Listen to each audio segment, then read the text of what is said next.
જેથી આજનો પ્રથમ પ્રશ્ન છે, બ્રહ્મ સંબંધ શા માટે અને ઈ લેવાથી શું ફાયદો થાય? આપણે ત્યાં જેમ શાસ્ત્રોમાં કહ્યું છે કે જ્યાં સુધી જીવ દીક્ષિત નથી થતો, દીક્ષા નથી લેતો, ત્યાં સુધી એના મંત્ર જાપ આ સત્કર્મો ફલિત નથી થતા.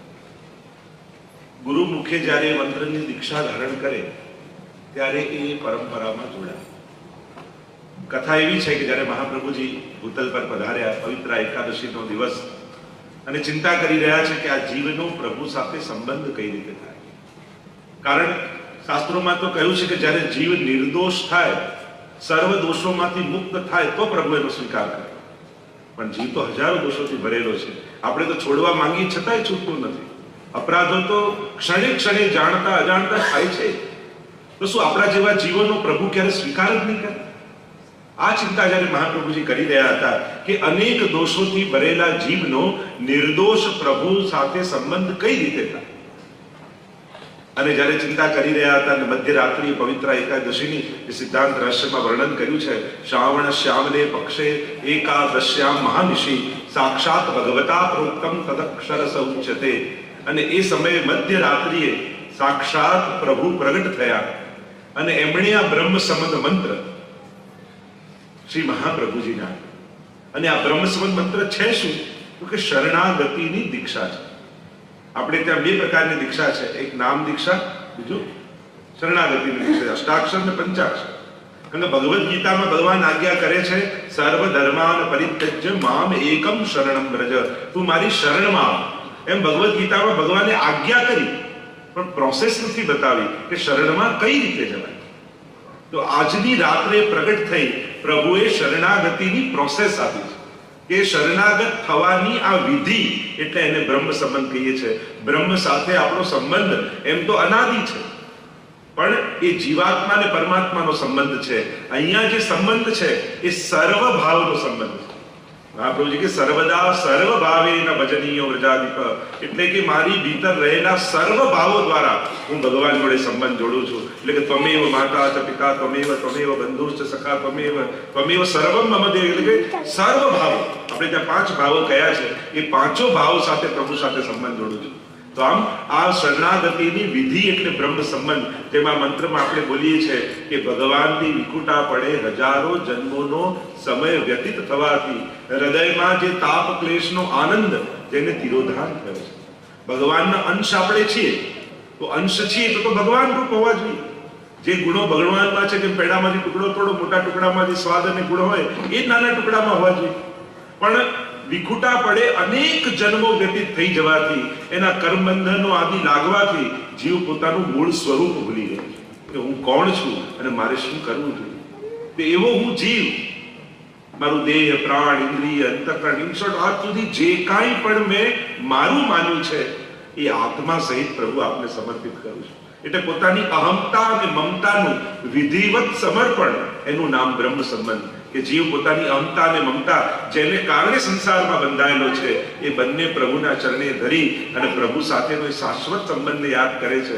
જેમ એ બધું સમર્પિત કરી દે અને પ્રભુની સેવામાં જોડાઈ જાય, તો જેમ અગ્નિ લાકડાની અંદર છે પણ બહારથી અગ્નિ અડાડો ત્યારે એનો અગ્નિ પ્રગટ થાય, એમ એ આનંદ તત્વ આપણી ભીતર છે, પણ જ્યારે પરમાનંદના સંપર્કમાં એના થઈશું ત્યારે એના સ્પર્શથી, એના સાનિધ્યથી આપણી અંદર પણ રહેલો એ આનંદરૂપ અગ્નિ જાગૃત થશે. અને જીવ બ્રહ્મસરમાં બોલે છે કે હે કૃષ્ણ, હું તારો થયો છું. કોઈના થવું એમ તો 6 સ્ટેપ શરણાગતિના મહાપ્રભુજી આપે, થોડો વિસ્તાર થઈ જશે. અનુકૂલસ્ય સંકલ્પ પ્રતિકૂલ વિસર્જનમ કરીષ્યતિ ઇતિ વિશ્વાસો વર્તુત્વે વર્ણમ યથા આત્મ નૈવેદ્ય કાર્પણ્ય ષડવિધા શરણાગતિ. આ 6 પ્રકાર શરણાગતિના સ્ટેપ આપ્યા મહાપ્રભુજી. પહેલું અનુકૂલસ્ય સંકલ્પ, પ્રભુને જે ગમે એ વસ્તુને જીવનમાં સ્વીકારતા, આ પહેલું સ્ટેપ. બીજું પ્રતિકૂલ વિસર્જનમ, પ્રભુને જે નથી ગમતું એને જીવનમાંથી કાઢવાની કોશિશ કરો. કરીષ્યતિ ઇતિ વિશ્વાસો, પ્રભુ જે કરે છે સારું જ કરે છે એવો વિશ્વાસ, શરણાગતિનું ત્રીજું સ્ટેપ. ભર્તૃત્વે વર્ણમ યથા, મારા ભર્તા, મારું વર્ણ પોષણ કરનારા મારા સ્વામી, મારા ઠાકોરજી છે એવું માનીને જીવવું, આ ચોથો સ્ટેપ છે. કાર્પણ્ય એટલે દીનતા, દીનતા ભાવ આ 5મો સ્ટેપ. અને આત્મસમર્પણ, કાર્પણ્ય ષડવિધા શરણાગતિ, અને 6થું સ્ટેપ છે શરણાગતિ, આત્મસમર્પણ, કે આ જે કાંઈ પણ છે એ પ્રભુ તમને ધરું છું. આ બ્રહ્મ સંબંધમાં જે ભાવાર્થ છે એ 6થું સ્ટેપ. આમ 6 સ્ટેપ શરણાગતિના છે. તો જીવનમાં બીજું કંઈ યાદ નથી. આ 2 વસ્તુ તો યાદ રાખવી. ભગવાનને જે ગમે એને અપનાવતા જાઓ, એને જે નથી ગમતું એ જીવનમાં કાઢતા જાઓ. તો આ બધા શાસ્ત્રો તો સારેમાં આવી જાય. તો આમ બ્રહ્મ સંબંધ એટલે વિધિવત પ્રભુની શરણાગતિ સ્વીકારવી. અને સ્વીકાર્યા પછી ભગવાનનું વચન છે કે જે જીવ મને શરણાગત થાય છે, અહમ ત્વામ સર્વ પાપેભ્યો મોક્ષે, બધા અપરાધોમાંથી ઠાકોરજીને મુક્ત કરે છે. અને બીજું કહ્યું છે કે યોગક્ષેમમ વહામ્યહમ, એનું યોગ અને ક્ષેમ અનન્યા ચિંતયંતો મામ યે જના પર્યુપાસતે તેષામ નિત્યાભિયુક્તાનામ યોગક્ષેમમ વહામ્યહમ. જે શરણાગત થઈને રહે છે ઠાકોરજી, એનું યોગ અને ક્ષેમ એટલે કે મેળવવાની જે વસ્તુ એની ઈચ્છા છે એનું મેળવી આપવું, એનું નામ યોગ. અને મળેલી વસ્તુને સાચવી રાખવી, એનું નામ ક્ષેમ. તો આમ ઠાકોરજી યોગ અને ક્ષેમ એને કરી આપે છે જે જીવ શરણાગત છે. બ્રહ્મ સંબંધનો લાભ શું? તો કે પ્રભુની શરણાગતિ લો તો પ્રભુ જ સગળું કરી આપે. અને સિદ્ધાંત રહસ્યમાં પણ બતાવવામાં આવ્યું, સહજા દેશ કાલોત્થા લોકવેદ નિરૂપિતા સંયોગજા સ્પર્શજા નમંતવ્યા કથમ ચન અન્યથા સર્વદોષાણામ નનવૃત્તિ કથમ ચન. એટલે બ્રહ્મ સંબંધ લેવાથી જીવ સર્વ દોષોથી નિવૃત્ત થઈ અને પ્રભુની સેવાને લાયક બને છે. એટલે કે તમને સેવાનો અધિકાર પ્રાપ્ત થાય છે. કારણ કે આપણું ધન, તન અને મન આ ત્રણેય લૌકિક છે. તો લૌકિક એવા આ સાધનોથી અલૌકિક એવા પ્રભુને કેમ પામી શકાય? તો બ્રહ્મ સંબંધ દ્વારા આ ત્રણેયનું સમર્પણ કરી દઈએ છે. ભગવત સંબંધ એનો કરી દઈએ છે. અને એકવાર જેનો ભગવત સંબંધ થઈ જાય એ પછી લૌકિક રહેતું નથી, એમાં અલૌકિકતા, એમાં ભગવત્તા આવી જાય. જેમ તમે જાડીજી બજારમાં ખરીદવા જાઓ તો ઘસીને જુઓ, વજન કરીને જુઓ, ભાવતાલ કરીને જુઓ, પણ એકવાર ખરીદીને લઈ આવો ને અંદર જલ ભરી લાલ કપડું લપેટી અને ઠાકોરજી આગળ ધરો, પછી તો એમ જ કહો જાડીજી પધરાવો, જાડીજી ખાસા કરો, જાડીજી લાવો, પછી આખો ભાવ જ બદલાઈ જાય. કારણ કે એનો ભગવત સંબંધ થયો. એમ જ આપણું આ તન મન ધન ત્રણેય લૌકિક છે તો ભગવાનને સુધી પહોંચી શકતું નથી, પહોંચાડી શકતું નથી. પણ જ્યારે બ્રહ્મ સંબંધ કરીએ છીએ તો હવે આપણું ધન પ્રભુને લાયક થયું, હવે આપણો દેહ પ્રભુને લાયક થયો, હવે આપણું મન પ્રભુને લાયક થયું. એટલે બ્રહ્મ સંબંધ દ્વારા ભગવત ભક્તિની લાયકાત આપણે સિદ્ધ કરીએ છીએ. એવો ભાવ આપણે ત્યાં બ્રહ્મ સંબંધનો ઉકાળવા, મેં કહ્યું આખું વિસ્તાર તો એનું ઘણું છે, આના પર આખી કથા થઈ શકે, પણ બ્રહ્મ સંબંધનો મૂળ ભાવ આ છે. માનસિક શાંતિ કઈ રીતે મેળવવી? જો આ મનનો સ્વભાવ છે, જો મનનું ડેફિનેશન શું છે શાસ્ત્રોમાં? સંકલ્પ વિકલ્પાત્મક મનઃ. જે સંકલ્પ વિકલ્પ કરે એનું નામ મન. અને આપણે બધા મનનો નિગ્રહ કરો, મનને બાંધો. બહુ તોફાની છોકરાને બાંધવા જાઓ શું થાય?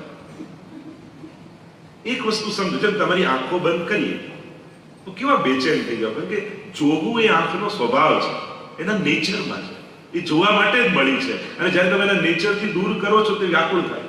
તમે કાન બંધ કરી દો તો કેવો બેચેન થઈ જાય, કારણ કે સાંભળવું કાનનો સ્વભાવ છે. તમે તમારા પગ બાંધીને ચાલતા તો કેવો બેચેન, ચાલવું પગનો સ્વભાવ છે, એને એમાં જ આરામ છે, એને એમાં જ ખુશી છે. એમ જ સંકલ્પ વિકલ્પાત્મક મન. આ મનને બહુ પકડવા જાવ છો ને, કે બાંધી દઉં, પકડી દઉં, સ્થિર કરી દઉં. અરે જે ડિપ્રેશનમાં હોય ને એનું મન સ્થિર હોય, કાં યોગીનું હોય, કાં ડિપ્રેશનમાં કે જેને કોઈ ઈચ્છા જ ન જાગતી. એટલે સૌથી પહેલા માઇન્ડમાંથી આ કાઢી નાખો કે મનનો નિગ્રહ કરવો છે, મનને બાંધી રાખવું છે, મનને એક જગ્યાએ લગાડવું. ચંચળતા મનનો સ્વભાવ છે અને એમાં જ ભક્તિ માર્ગની સિદ્ધિ છે. આજે ચંચળ મન હોય તો જેમ થાય, જો આજે શૃંગાર કર્યા તો રિપીટ થઈ, કાલે જુદા, આજે જે સામગ્રી કરી કાલે જુદી. સ્થિર જ મન હોય, મનનો ફાયદો ચંચળનો કેટલો? અહીંયા બેઠા બેઠા નાથ દ્વારા દર્શન કરી પાછા આવી જાય, વગર ટિકિટ વિઝા. અહીંયા બેઠા બેઠા તમે વ્રજમાં જઈને પરિક્રમા કરીને પાછા આવી જાવ. મૂળ વાત છે એ ચંચળ મનનો લાભ લેતા આપણને આવડે છે. એનો નિગ્રહ કરવાની જે ખોટી મહેનત કરીએ છીએ, એને સ્થિર કરી દો, સ્થિર કરી દો. ભક્તિ માર્ગમાં એને સ્થિર કરવાની જરૂર જ નથી, એનો સદુપયોગ કરતા શીખો. ઘણી વાર લોકો સેવા કરવા બેસીએ ત્યારે જ ખોટા વિચાર. ખરેખર વિચાર આવતા નથી. તમે ઠાકોરજી આગળ બેઠા ને, વિચાર મનમાં જ હતા. જેમ આંખમાં કાજલ લગાડી હોય તો આંખને દેખાય? ન દેખાય, પણ આંગળીથી લઈને આમ દૂર કરો તો કાજળ દેખાય. એમ મનમાં જ વિચારો હતા બધા ખરાબ, પણ ઠાકોરજી આગળ બેઠા એટલે મનમાં રહી ન શક્યા, એટલે તમને છોડીને ગયા, એટલે તમને દેખાયા. કે વિચાર આવતા નથી. હંમેશા એવું વિચારું, જો આ વિચાર ગયો, આ વિચાર ગયો, આ 5 વાર આવું કરશો તો મન શાંત થઈ જશે. તમે એમ વિચારો વિચાર આયો તો વધારે તમે ભોજન આપો છો. આવતા નથી, તમને છોડીને જાય. અને જો ઠાકોરજીનો પ્રભાવ કેવો, ઠાકોરજી આગળ બેઠા અને તમને ભાન તો થયું કે મારું મન તો ભટકી રહ્યું છે. બાકી 24 કલાકમાં ક્યારે લાગે છે? સૌથી પહેલો પ્રભાવ એ ઠાકોરજીનો કે પ્રભુ આગળ બેઠા એટલે સમજ તો આવી કે મારું મન તો ભટકે છે, આ ક્યાં ક્યાં જઈ રહ્યું છે. આ એમની કૃપાનો પ્રભાવ છે. પણ મન તો ચંચળ છે, એને વિષયો સારા આપો. કારણ કે આપણે સબ્જેક્ટ નથી આપતા એટલે પોતે જઈને ખોટા સબ્જેક્ટો ગોતી આપે. એટલે મનની ચંચળતા રોકવાની જરૂર નથી, મનને સારા સબ્જેક્ટો આપવાની જરૂર છે. અને શાંતિ તો ગઈકાલે મેં કહ્યું સમજણથી આવે. એવા જો તમે બહુ બિઝી હો છો ને કામમાં, ત્યારે તમારું મન નથી ભટકતું. જોજો કામમાં બહુ બિઝી હશે અને જ્યાં ફ્રી થઈને બેઠા તારું મન ભટકવા. બીજું, તમે જ્યારે આનંદમાં હો છો ત્યારે મન નથી ભટકતું. નંદ મહોત્સવ કરતા કરતા ક્યારે મન ભટકે? ક્યારે ન ભટકે. તમે જ્યારે દુઃખી હો છો, ઉદાસ હો છો, ત્યારે મનને મોકો આપો છો કે મન ભટકે. એટલે મન સ્થિર રાખવાનો એક જ ઉપાય છે, આનંદમાં રહેવું. એટલે પ્રસન્નતા એ જ શાંતિનું કારણ છે. અને પોતાની સમજપૂર્વક તથૈવ તસ્ય લીલેતિ મત્વા ચિંતામ ધૃતમ તજેત. મહાપ્રભુજી પણ મંત્ર આપ્યો. જો વિવેક ધૈર્યાશ્રય નામનો કેટલો સુંદર ગ્રંથ મહાપ્રભુજી આપણને બધાને આપ્યો છે. જીવનમાં કેવો વિવેક રાખવો, ત્રિદુઃખ સહનમ ધૈર્યમ, કેવું ધૈર્ય રાખવું અને એના દ્વારા આશ્રય કઈ રીતે સિદ્ધ કરવો, એ તો આખા માનવ જાતિ માટેનો આ ગ્રંથ છે. વિવેક ધૈર્યાશ્રય અદ્ભુત ગ્રંથ. કારણ કે શાંતિની દુનિયામાં દરેકને જરૂર છે. કહેતા ને કે એક ભક્તે તપ કર્યું ને બહુ પ્રસન્ન થયા ભગવાન, તો તું માંગી લે. તો લક્ષ્મીજી હાથ દબાયો. ક્યારે આને એમ કહેશો માંગી લે તો બધું લઈ લેશે, આપણે જોશે નહીં આપણી સામે. પ્રભુ કે ચિંતા ના કરો. અને પેલા જ્યાં પ્રભુએ કીધું માંગે ત્યાં આપણું લાંબુ લિસ્ટ કાઢ્યું. પ્રભુ એક થેલામાં બધું ભરી દીધું અને હવે ચાલતો થયો પ્રભુને છોડીને. લક્ષ્મીજીએ કહ્યું, મેં કીધું ને આને બધું આપશો તો પાછો વળીને નહીં જુએ. ઠાકોરજી કે ચિંતા ન કરો, મેં બધું આપ્યું છે પણ શાંતિ મારી પાસે રાખી લીધી છે. એટલે એક દિવસ એને ગોતતો એ મારી પાસે ચોક્કસ આવશે. તો તમે શરણમ ગચ્છ સર્વ ભાવેન ભારત તત્ પ્રસાદાત પરામ શાંતિમ. શરણાગતિ જ શાંતિનો ઉપાય છે. જેટલી શરણાગતિ દ્રઢ થતી જશે ને એટલી જીવનમાં નિશ્ચિંતતા અને શાંતિ આવશે. આપણી દરેક ચિંતા પ્રભુ પ્રત્યેનો અવિશ્વાસ પ્રગટ કરે છે. કારણ શું? આપણને પ્રભુ પર ભરોસો નથી. હું તો કહું છું, પછી બીજા કોઈના એક્ઝામ્પલ નહીં, આપણા જ જીવનના એક્ઝામ્પલ જુઓ ને. પાછલા વર્ષો એમ થતું હતું, ઓહો ન્યુઝીલેન્ડમાં આયા, પીઆર થશે કે નહીં, થશે કે નહીં, વિઝા થશે કે નહીં, જોબ મળશે કે નહીં. તો દરેક સમયે ભગવાન આપણું કરતા આવ્યા છે. તો આજ સુધી જે કરતો આવ્યો આપણું, શું ભવિષ્યમાં આપણું નહીં કરે? કાંઈ બીજા કોઈના એક્ઝામ્પલની વાત નથી કરતો. તો આપણા જ જીવનમાં આપણે બધા ચેક કરીએ કેવા કેવા સમય આવ્યા. ઘણા એમ થયું કે હવે ફસાઈ ગયા, ચારે બાજુથી ઘેરાઈ ગયા, હવે કેમ નીકળીશું, હવે તો સમાપ્ત બધું. છતાંય ઠાકોરજી બધેથી આપણને કાઢ્યા છે. તો એ અત્યાર સુધી જે કરતો આવ્યો એ હજી પણ કરશે. ભરોસો રાખો. જેટલી શ્રદ્ધા દ્રઢ થશે એટલી જીવનમાં નિશ્ચિતતા આવી જશે. ભગવાને બુદ્ધિ આપી છે એટલે બુદ્ધિ વાપરો, મન સુધી આવવા ન દો. આપણી તકલીફ એ જેમાં મન લગાડવું જોઈએ એમાં બુદ્ધિ લગાડીએ, અને જેમાં બુદ્ધિ લગાડીએ એમાં હાથ લગાડીએ. દિલ ખોલ લેતે अपने यारों के साथ तो खुलना ना पड़ता औजारों के साथ. આ હૃદય ખોલીને બધા જોડે શેર કરી લીધું હોત તો આ ડોક્ટર કોઈ ચીરફાડ ન કરવી પડી હોત. અને આ બધી વસ્તુ કોઈ ગોળી ખાઈ લેવાની શાંતિતા આવતી, હા ઊંઘની ખાઈ લો સુઈ જાવ તો થાય. મૂળ વાત એ તો જ્યારે જાગો ત્યારે પાછું માથું ભારે જ થઈ જાય. મૂળ વાત છે સમજણ અને શરણાગતિ. એ જ શાંતિનો મંત્ર છે. શ્રી કૃષ્ણ શરણમ મમ. પ્રભુ મારા માથે બિરાજે છે. આ વાત જેટલી વાર આપણને યાદ રહે એ જીવનનો મંત્ર. આ બોલવાનો શબ્દ અષ્ટાક્ષર બોલવાની વાત નથી, એક સમજણ છે કે હું કૃષ્ણની શરણે છું. શરણા બ્રહ્મ સંબંધ લીધા પછી તો નિશ્ચિત થઈ જાવ. પછી આ ટોપલા પેલું કહેતા એક રાજા જતો હતો ને ઉનાળાના દિવસો તે ખેડૂત પોટલું લઈને બેઠો, બીજે ગામ જવું હતું. રાજાને આવી દયા કે ઉનાળામાં ક્યાં જશે, એને રથ રોક્યો. રાજાએ કહ્યું બેસી જવા.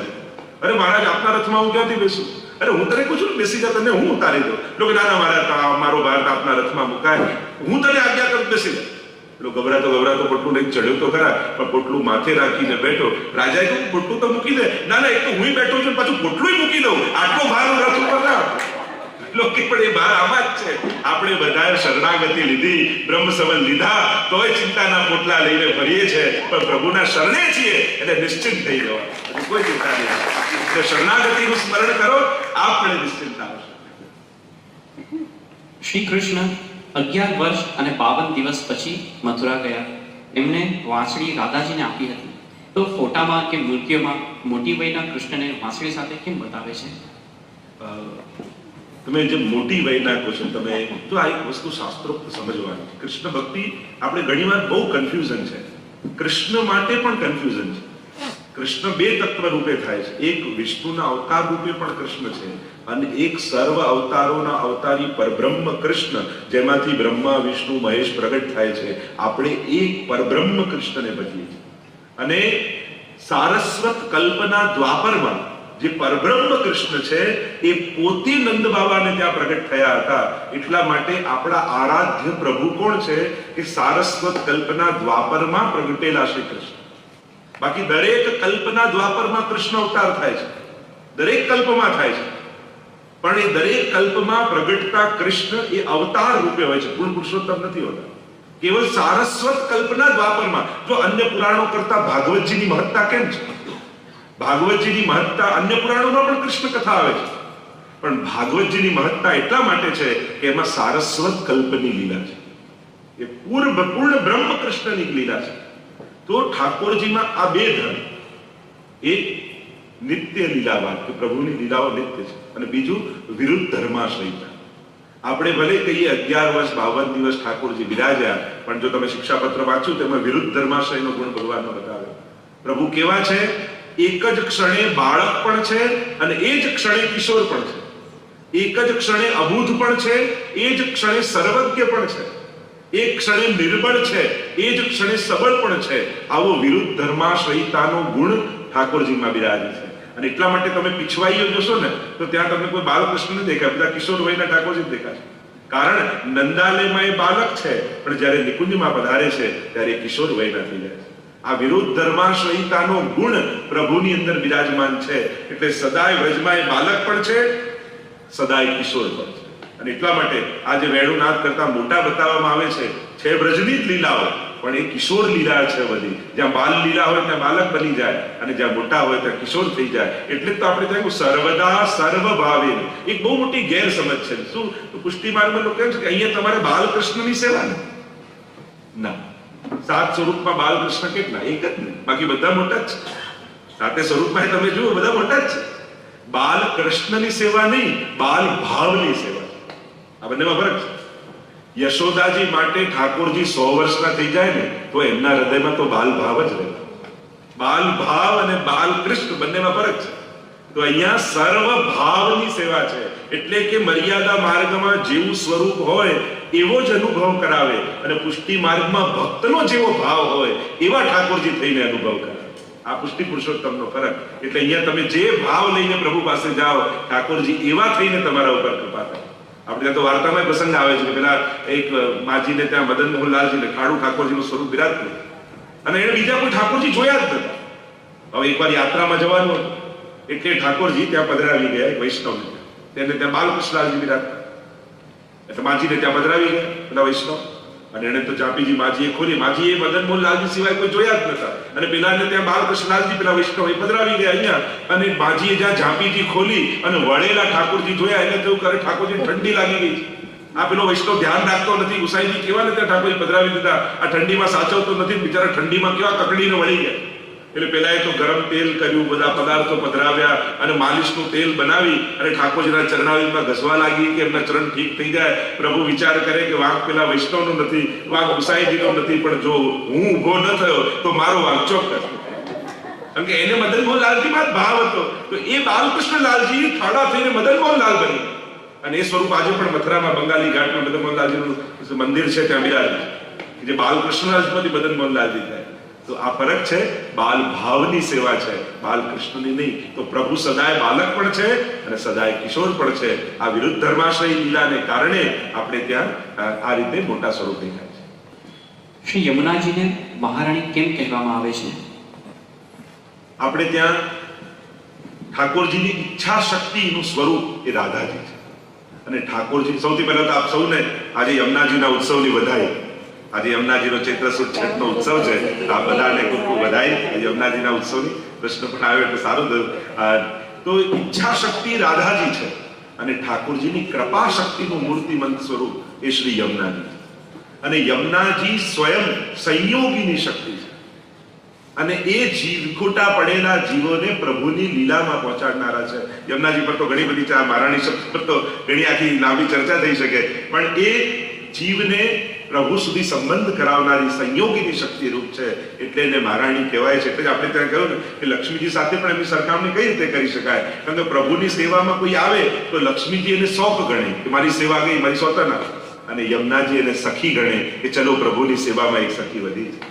એટલે એ ભટકેલા જીવોને, કારણ કે પ્રભુમાં પ્રેમનું દાન કરનારા મુકુંદ રતિ વર્ધિની, તો ભક્તિનું પ્રભુમાં પ્રેમનું દાન કરનારા જો કોઈ હોય એ તો શ્રી યમુનાજી છે. અને એટલા માટે એમને મહારાણી શબ્દનો પ્રયોગ કરાય છે કે વ્રજની સર્વ રાણીઓમાં, કારણ કે આપણે ત્યાં એ 8 જે અષ્ટ પટરાણીઓ છે એમાં જે કાલિંદીજી છે એ જુદા અને આ યમુનાજી છે એ જુદા. બંનેનો ફરક બતાવવામાં આવે કે આ 4 યુથ છે વ્રજમાં, એમાં ચોથા યુથના અધિપતિ શ્રી યમુનાજી છે.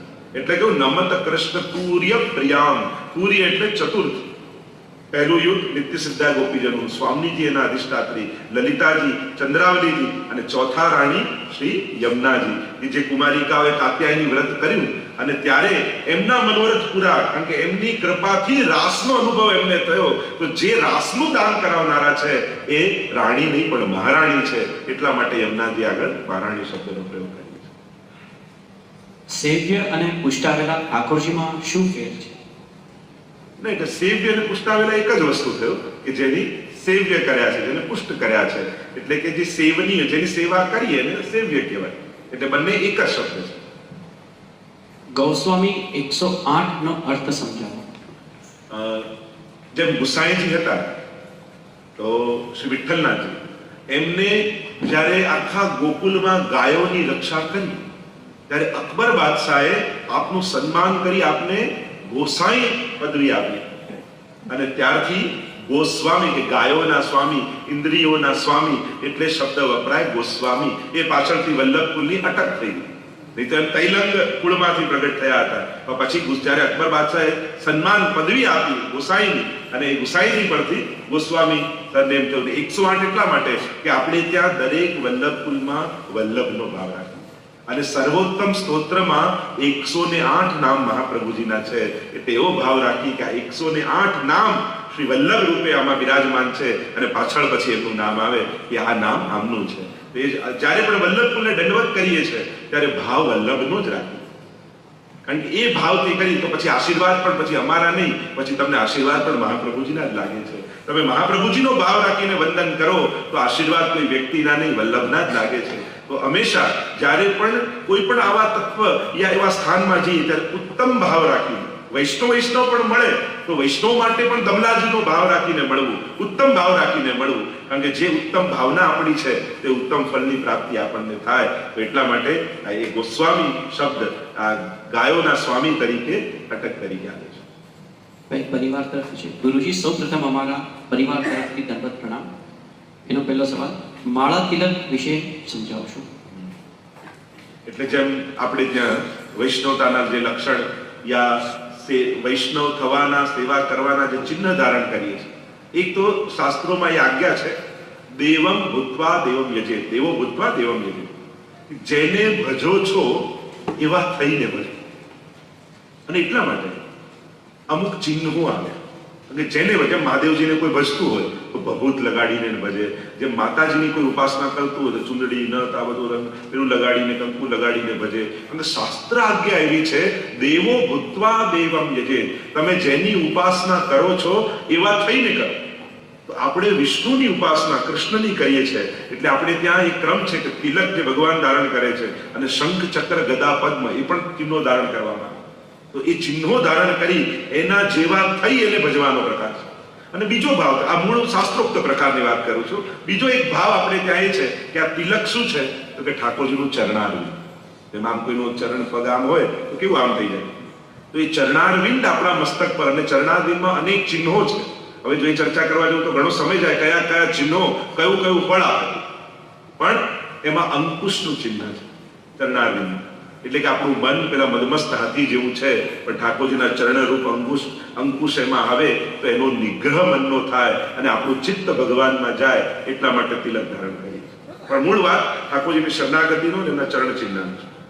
કંઠી એક તો તુલસીજી પ્રભુને પરમ પ્રિય છે અને શાસ્ત્ર એવી આજ્ઞા કરે છે કે કંઠી ધારણ કર્યા વગર એક ડગલું પણ મનુષ્ય ચાલવું ન જોઈએ.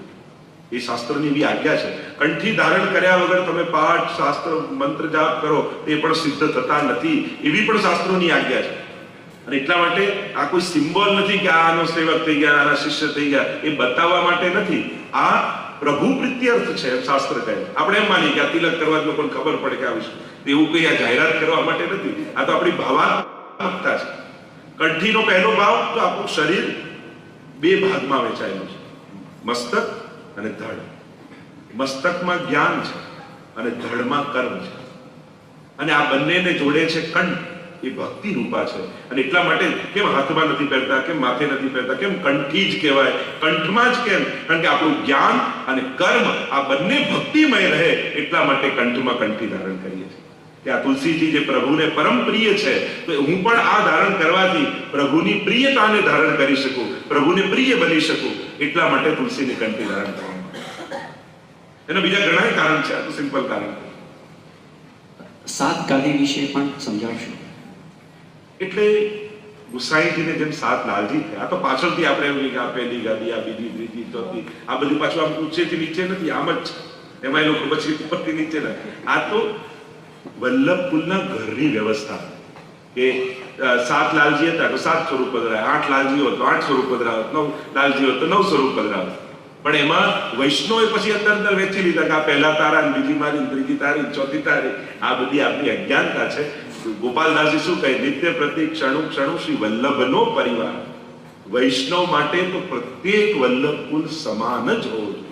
ક્યારે પણ એવો ભેદ એ ઘરની, એમના ઘરની. અને ગુસાઈજીએ સાત ગાદી કરી જ નથી. ગુસાઈજીએ તો સતઘરા બનાવ્યું હતું કે સાતે લાલજી એક ઘરમાં રહીને સેવા કરે. આ સાત ગાદીની ફિલોસોફી ગુસાઈજીની છે જ નહીં, મહાપ્રભુજીની છે. ઉલટાનો એક વૈષ્ણવ મહાપ્રભુજી પાસે આવ્યો અને પૂછ્યું કે આપનાને ગુસાઈજીમાં શું ભેદ? તો ગુસાઈજી પીઠ દઈને બિરાજી ગયા, તમને અમારામાં ભેદ દેખાય છે? અને જે દિવસે આપણે વલ્લભના ઘરમાં ભેદ જોઈશું તો એક વસ્તુ નિશ્ચિત કરજો, મહાપ્રભુજી ક્યારેય રાજી નહીં થાય. આજ કોઈ વડીલ ઘરમાં બેઠું હોય અને કોઈ ભાઈઓમાં ભાગલા પડાવતું હોય તો દાદા ખુશ થાય કે નારાજ થાય? તો એમ જે વૈષ્ણવ વલ્લભ કુલમાં ભાગલા જોતું હોય તો એનાથી મહાપ્રભુજી ક્યારે રાજી થવાના નથી. એ તો બધામાં વલ્લભ કરીને જુએ ત્યારે મહાપ્રભુજી રાજી થાય. એટલે ઘણીવાર આપણી લૌકિક બુદ્ધિ આપણે અલૌકિકમાં વાપરીએ છીએ ને, તો ત્યાં પણ લૌકિકતા ફેલાવી દઈએ. ઠાકોરજીમાં, ગુરુજનોમાં, વૈષ્ણવજનોમાં ક્યારેય પણ આપણી આવી લૌકિક ભાગલા બુદ્ધિ ઠાકોરજીમાં વાપરવી નહીં. આ તો સાત લાલજી હતા એટલે સાત ગાદી, સાત પીઠ, એવું કોઈ પુષ્ટિ માર્ગમાં ઉલ્લેખ નથી શાસ્ત્રોમાં. આ તો પાછળથી વ્યવસ્થાને કારણે એ નામકરણ આવવા લાગ્યા. બાકી આ બધા ગુસાઈજીના લાલજી છે. એમ જોવા જાવ તો ભૂતલ ઉપર અત્યારે બે જ લાલજીના વંશજ બિરાજે છે. સાતના છે ગિરધરજીના અને યદુનાથજી, બાકી બધા ગોદ પધારેલા છે. એટલે એમ જોવા જાવ તો સાતે લાલજીના છે પણ નહીં વંશજો, બે જ લાલજીના ભૂતલ પર બિરાજે છે. હવે એમાં બી આપણે એમ કીધી કે હવે આ નથી પેલા છે, તો આ બધી અત્યારના સમયમાં, અને બાળકો આગળ તો આ બધું આ ગાદી પેલી ગાદી આવું કરવું જ નહીં. બધા શ્રી વલ્લભ છે એવો જ ભાવ બાળકોને શીખવાડજો. આ વચ્ચેના 25-30 વર્ષમાં એટલું બધું આપણે જુદા જુદામાં વેચાઈ ગયા, વંટાઈ ગયા. તમે ગોકુલનાથજીના, અમે આ યદુનાથજીના, તમે ગિરધરજીના, અરે બધા ગુસાઈજીના ને બધા મહાપ્રભુજીના જ છે. અને તો જ આ લાલજીઓ પણ ત્યારે પિતાનો વિરોધ કરીને કયો બાળક પ્રસન્ન થવાનો છે. અને એટલે સાતેમાંથી કોઈ બી લાલજી ના હોઈએ પણ ગુસાઈજી અને મહાપ્રભુજીને આપણે છીએ એવો જ ભાવ આપણે બધાએ રાખો. બ્રહ્મ જો કબાટમાં હીરો પડ્યો હોય તો હીરો કબાટનો ના થઈ જાય, તો માલિકનો જ રહે. બ્રહ્મ સંબંધ મેં આનું લીધું, પેલાનું લીધું, કોઈનું નહીં, મહાપ્રભુજીનું જ છે. અમે ખાલી અમારા થકી આપીએ છીએ. તો હીરો કબાટનો નથી, એ માલિકનો જ રહે. તો અમે તો મહાપ્રભુજીને શ્રીનાથજીએ બ્રહ્મ સંબંધ આપેલું છે અને આજ્ઞા કરી છે, તો અમે તો મહાપ્રભુજી વતી તમને બ્રહ્મ સંબંધ આપીએ છીએ. એટલે આવા નાના નાના ભાગલા કે નાના નાના વિચાર છોડી બધાએ નિત્ય પ્રત્યેક ક્ષણુ ક્ષણુ શ્રી વલ્લભનો પરિવાર રસના એ જે ગોપાલદાસજી આપણને બતાવી ગયા છે એ ભાવ મનમાં રાખી દરેકમાં વલ્લભને જોઈ અને વલ્લભના આશીર્વાદ લેવાની કોશિશ કરશો તો સાતે લાલજી પ્રસન્ન થશે.